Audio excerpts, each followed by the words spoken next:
6 financial planning. Okay, 9th standard का है ये फाइनेंशियल प्लानिंग। 10th में भी आपको चैप्टर के बेस पे है, लेकिन हमारा यहाँ पे जो फाइनेंशियल प्लानिंग है सिंपल फॉर्म में है। सो सबसे पहले यहाँ पे एक ये आता है, स्लैब है, इसको टेबल 1 है, टेबल 2 है, टेबल 3 है। बस ये तीनों टेबल को याद करना है। टेबल 1 पे आ जाओ। टेबल वन पे देखो एज क्राइटेरिया दिया हुआ है। इंडिविजुअल मतलब इंसान जो अकेला, जिसकी एज 60 साल तक है, 60 up to the age of 60, 60 साल की उम्र तक का आदमी जो कमाई करेगा उसका टैक्स का स्लैब है ये। टैक्सेबल इनकम स्लैब 2,50,000, 2,50,000 मतलब 2,50,000 कमाई है तो वो टैक्स नील देगा। क्या देगा? नील देगा। उसका पैसा नहीं लगेगा टैक्स का। No tax. Nil means no tax.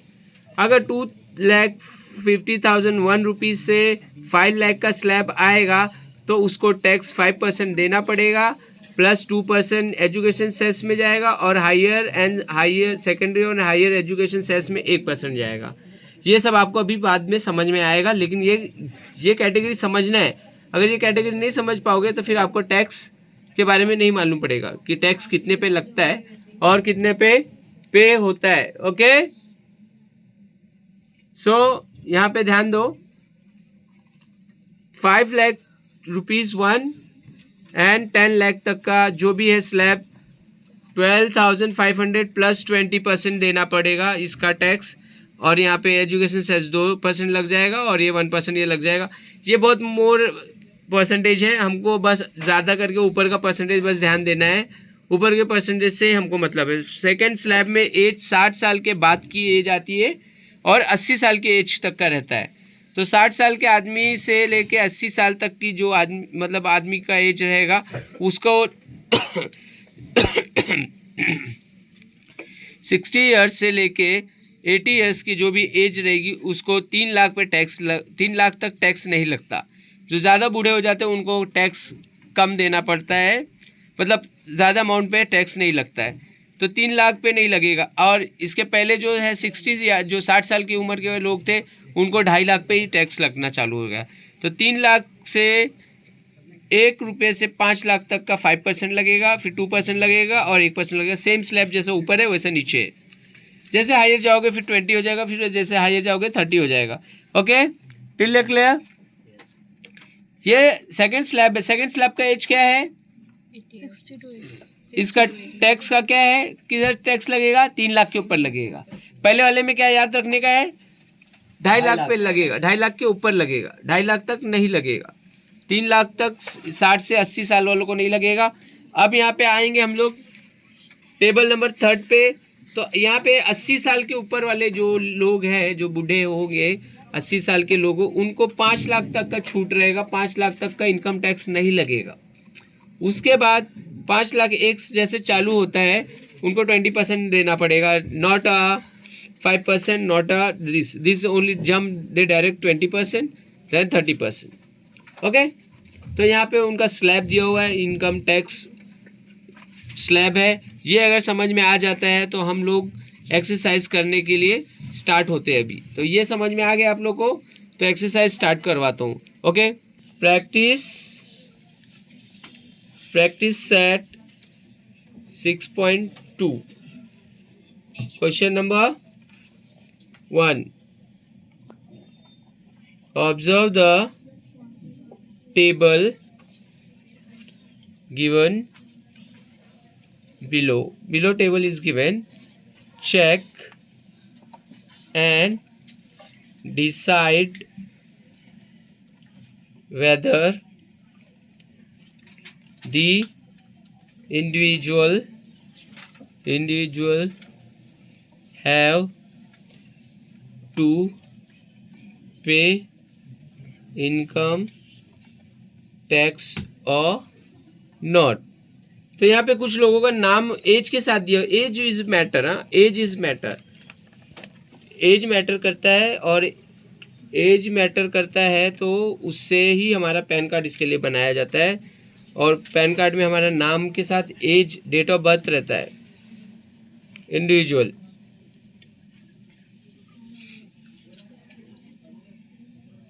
As, taxable income, serial number 1 2 3 4 5, miss Nikita, mister Kulkarni, miss Mehta, mister Bajaj, mister De Silva. Nikita की एज कितनी है? 27। और टैक्स कितने पे दे रही है, मतलब इनका टैक्स स्लैब जो है 2,34,000 है। फिर इनका 36 है, 3,27,000 है, 44 है, 64 है, 81 है। Randomly I am writing, but हमको रेंडमली नहीं रीड करना है। ओके, अभी हमको नंबर से फिर से रीड करना रहेगा। ये बस समझाने के लिए, एक आइडिया देने के लिए मैं वो कर रहा था। सबसे पहले जितने स्लैब्स होते हैं वो याद रखना है। अगर स्लैब तीनों टेबल 1 2 3 याद नहीं रखोगे तो आपका वो मार्क्स, आपको इसका मार्क्स नहीं मिलेगा। बहुत इजी है और ये फिल इन द ब्लैंक्स में इजीली आता है। आपको पूछता है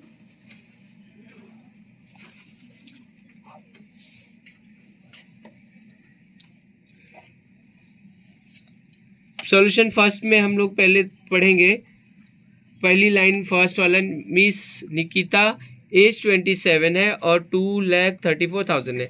पहले स्लैब में जो एज था अप टू कितना दिया था? 60। तो ये पहले टेबल में आती है। और इनका भी टैक्स कितना फ्री था? 2,50,000 तक नील था, तो उससे कम है, उससे कम है। तो हमको लिखेंगे, क्या लिखेंगे सॉल्यूशन में? पहले सबसे पहले लिखेंगे एज 27 ईयर्स है, बिलो 60 है, बिलो 60 ईयर्स। तो 60 ईयर्स है तो ये टेबल नंबर 1 में आ जाएगा। किस में आ जाएगा? Table number 1। और इनका टैक्स एबल इनकम कितना है? 2,34,000। 2,34,000। Very good. अब इसे क्या कैटेगरी पता चलेगा कि हम बोलेंगे फॉर दिस कैटेगरी। एग्जेम्पशन है, इनको एग्जेम्पशन अप टू कितना है? 2,50,000। 2,50,000 एग्जेम्पशन, मतलब 2,50,000 तक का इनका टैक्स नहीं लगेगा। तो हम लिखेंगे इनकम लेस देन 2,50,000। ओके, तो हम क्या लिखेंगे? Miss Nikita will not have to pay income tax। क्यों नहीं देना पड़ रहा है?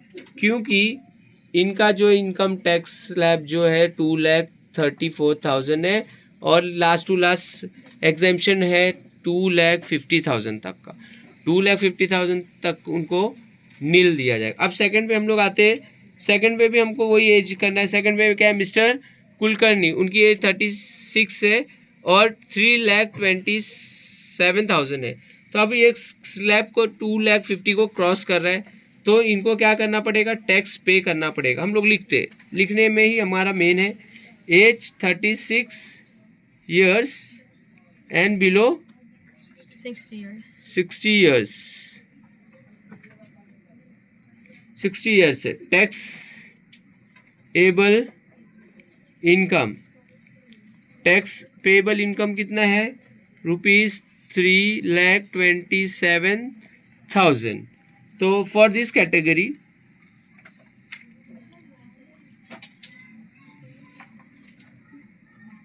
Exemption up to ₹2,50,000। 2,50,000 तक का एग्जाम्पशन है, तो ये 2,50,000 से ज़्यादा है, 3 लाख है, इसके लिए इनकम क्या है, मोर देन है ना, लेस देन नहीं है, मोर देन रुपीस कितना है, 2,50,000, 2,50,000 से ज़्यादा है। देयरफॉर आप यहाँ देयरफॉर भी लिख सकते हो, या आंसर में लिख सकते हो। आंसर कौन है, mister Kulkarni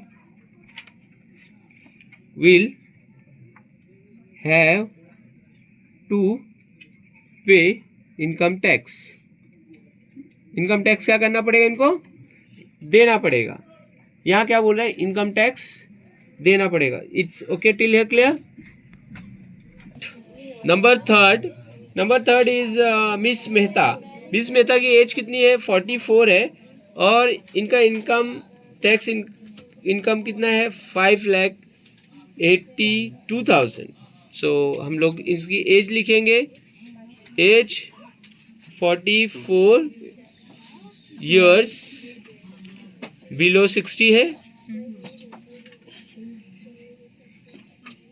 please taxable income, इनका टैक्सेबल इनकम वही स्लैब में आएगा, तो हमारा टैक्सेबल कितने पे दे रहे, 5,82,000 के उस पे दे रहे। कैटेगरी में वही कैटेगरी आएगी, 2,50,000 की कैटेगरी में आएगा, क्योंकि बिलो 60 एक टेबल 1 में ही आएगा।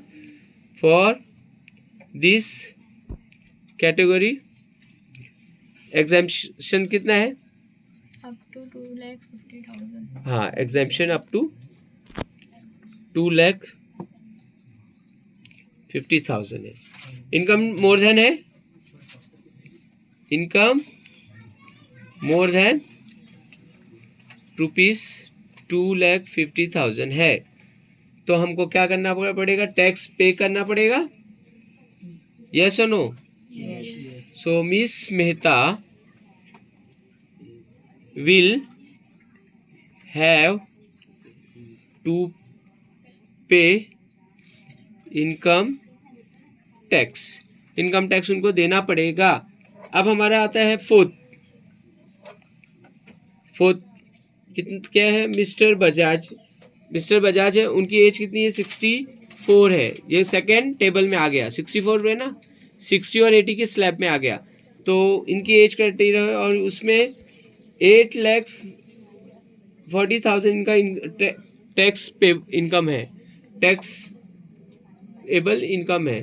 तो इसमें कितना दिया हुआ है अपने को, एग्जाम्पशन 3 लाख दिया हुआ है। ओके, तो सबसे पहले एज लिखेंगे, एज 64 ईयर्स, बिलो कौन सा कैटेगरी आएगा, बिलो 80 या एज अप टू 60, तो बिलो मत लिखो, ये लिखो age between age 60 to 80 years, तो ये आपको बिटवीन में आ गया, 64 है, ये दोनों के बीच में आ गया।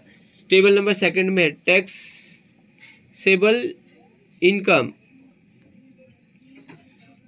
रुपीस कितना है, 8,40,000. Very good, 8,40,000 for this category. स्कूलों में आपको थोड़ा अलग शॉर्ट में भी लिखाएंगे, तो आप वो भी करना चलेगा, लेकिन ये मेथड है तो method wise we are going. Exemption कितना है, exemption up to rupees 3 lakh, कितना है, 3 लाख। इनकम क्या है, मोर देन 3 लाख है, income more than rupees 3 lakh. Okay, therefore Mr. Bajaj will have to pay income tax. Fifth, mister De Silva है और उनकी एज 81 है और इनका टैक्सेबल इनकम है 4,50,000 है। टेबल फॉलो करते जाना क्योंकि टेबल अभी यहाँ पे फ्लो हो नहीं रहा, हमने पहले टेबल ड्रॉ किया है। तो कितनी एज है इनकी, एज कितनी है? 81. 81 ईयर्स है। तो किस में आ रहे हैं? अबो 80 Above ईयर्स 80. में।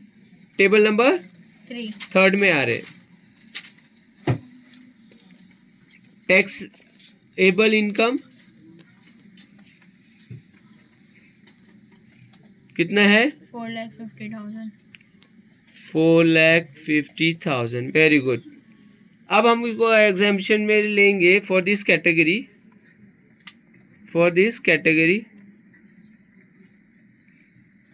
एग्जामिशन up to rupees 5 lakh. 5 lakh. Very good. इसका 5 लाख है। क्यों? क्योंकि ये सीनियर सिटीजन से सीनियर्स है और इनको ज़्यादा मानधन दी जाती है। तो इनकम अभी लेस देन 5 लाख है। Income less than rupees 5 lakh. Answer, mister De Silva will not have to pay income tax. बहुत इजी है, तीनों टेबल को अच्छे से फॉलो करो। और आप number 2 mister Kartar Singh, sorry Singh है ना, सिंह ऐसे सिंह, इसको जान दे, फिर से एक स्टार्ट करो।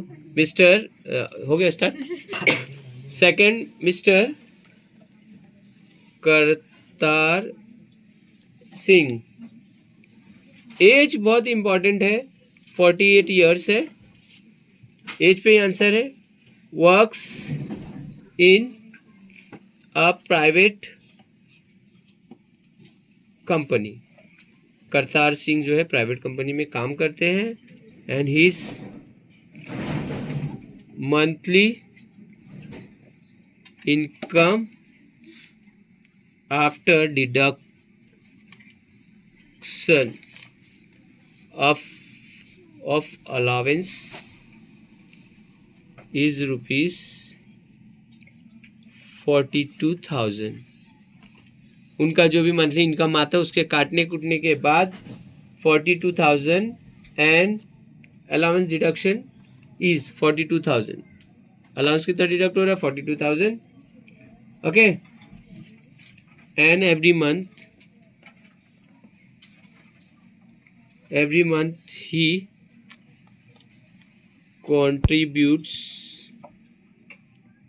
रुपीज 3,000। हर महीना वो कंट्रीब्यूट करते हैं 3,000 to GPF। he also bought rupees 50,000 worth of NSC, National Saving Certificate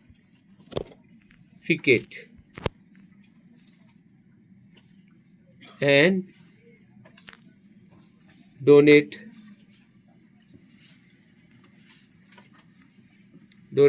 rupees 12,000 to the PM Relief Fund। Compute his income tax। Okay. Number first solution, पहले क्वेश्चन समझ लो। करतार सिंह एज 48 ईयर्स है और वो private company में काम करते हैं। His monthly income after deduction, उनका जो इनकम है काटने के बाद 42,000 अलाउंस में आता है और एवरी मंथ कंट्रीब्यूट करते हैं 3,000 टू GPF में। उसके बाद NSC में उनका क्या है 15,000 है वो पे करते हैं, फिर बाद में डोनेट करते हैं प्राइम मिनिस्टर रिलीफ फंड में 12,000। तो compute month his income tax, उनका इनकम टैक्स कंप्यूट करने का है, इनकम टैक्स कंप्यूट करने का है। वेरी इजी है। सबसे पहले टोटल ईयरली इनकम ₹42,000, ओके। महीने का है, उनका अलाउंस कितना है 42,000, तो मल्टीप्लाई 12,000 करेंगे तो देयर इज अमाउंट सम 5,04,000, 5,04,000 है। अब टोटल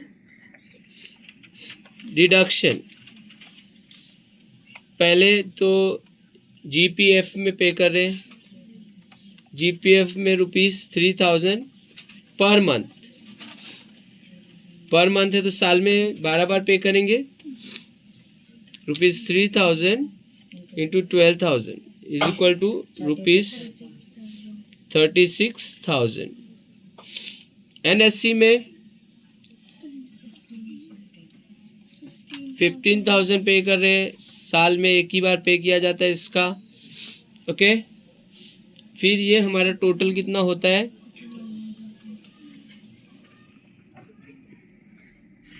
51,000, टोटल 51,000। फिर प्राइम मिनिस्टर रिलीफ फंड में पीएम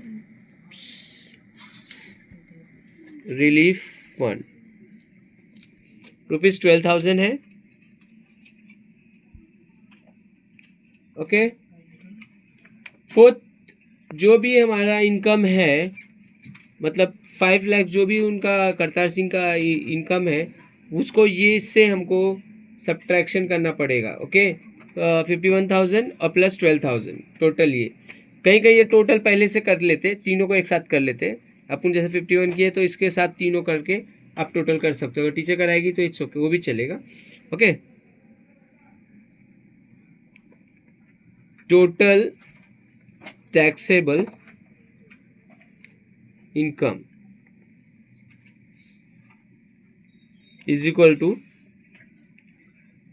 5,04,000 माइनस 51,000, ओके, प्लस 12,000।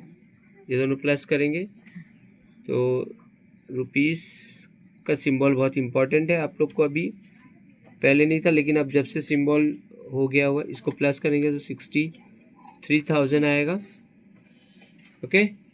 इसको सब्ट्रैक्ट करेंगे तो रुपीस कितना आया 4,41,000। Very good. अब ये जो है ना, इस पे हमारा टैक्स लगेगा, ओके। क्योंकि एनएससी में पे करे या प्राइम मिनिस्टर रिलीफ फंड में करे तो यहाँ पे जो भी अमाउंट पे करते हैं वो कट हो जाता है। गवर्नमेंट हमको टैक्स डिडक्शन का फैसिलिटीज देती है, okay. This income is less than ₹5 lakh. इनकी एज कितना है 48 है, तो अभी हमको इनका स्लैब किस में आएगा 2,50,000 में आएगा। सो यहाँ पे approximate the income is less than 5 lakh है। ये लिखना है तो लिखो, नहीं तो नहीं। ये आपके अंडरस्टैंडिंग के लिए कि भाई इनकम जो अभी 5 लाख से कम आई है और नो इनकम टैक्स है, no income tax up to ₹2,50,000, ये तो उस पर डिडक्ट हो जाएगा। तो हम लोग टैक्स कितने में लगेगा 5 पे लगेगा, तो हमको डिडक्ट करना है। डिडक्ट पहले करेंगे 5% ऑन ₹4,41,000 माइनस 2,50,000, करेंगे तो हमारा कितना आएगा 5%। ये टोटल कितना हो गया, इसको माइनस करेंगे तो आएगा 1,91,000 ऑन रुपीज़ 1,91,000। इसको सब्ट्रैक्ट करेंगे तो इतना आएगा। अब इतने पे 5% मारेंगे हम लोग, 5% इंटू 19,1,000 एंड अपॉन 100। तो अगर इसको हम लोग 2 0 को कट कर देते हैं, ये मल्टीप्लाई करेंगे तो रुपीज़ 9,550 इतना उसको टैक्स पे करना पड़ेगा। ये हो गया पहला टेबल में जो उसका टैक्स का स्लैब था। अब एजुकेशन सेस में जाएगा 2%। कहाँ जाएगा 2% एजुकेशन सेस 2%। ये इस पे टैक्स लगेगा, वो वाला पूरा जो पैसा है उस पे टैक्स नहीं लगेगा। 1 लाख जो था ना 1,91,000 पे नहीं लगेगा, हमारा इस पे टैक्स लगेगा। तो कितना है 9,550 100 0 0 कट कर दिए, इसको मल्टीप्लाई करेंगे कितना आएगा रुपीज़ 191 आएगा। कितना आएगा 191। अब हमारा 1% secondary and higher education cess में जाता है। Secondary and higher education yes, that is 1/100 हो जाएगा। कितना है 9,550। तो कितना आएगा, 0 कट गया, देन रुपीज़ 95.50 वही सेम आएगा, क्योंकि 1% का जितना अमाउंट रहता है वही सेम होता है। सो ये दोनों भी जो हमारा होगा, ये हमारा एक टैक्स था, ये हमारा टैक्स था और ये टैक्स है। तो तीनों को मिला के प्लस करेंगे और वही हमारा इनकम टैक्स होगा। Total income tax, total income tax rupees 9,550 plus 191 plus 95 is equal to rupees 9,836.50 इतना टैक्स उसको देना पड़ेगा। तो हम लोग आंसर, फाइनल आंसर लिख देते हैं यहाँ पे।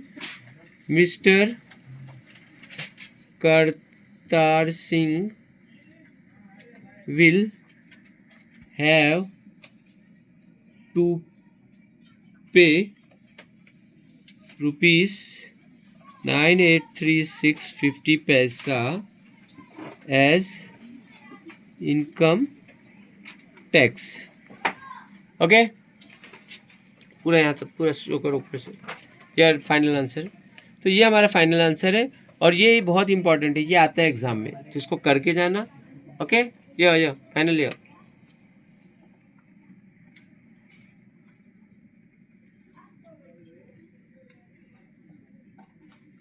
स्टॉप।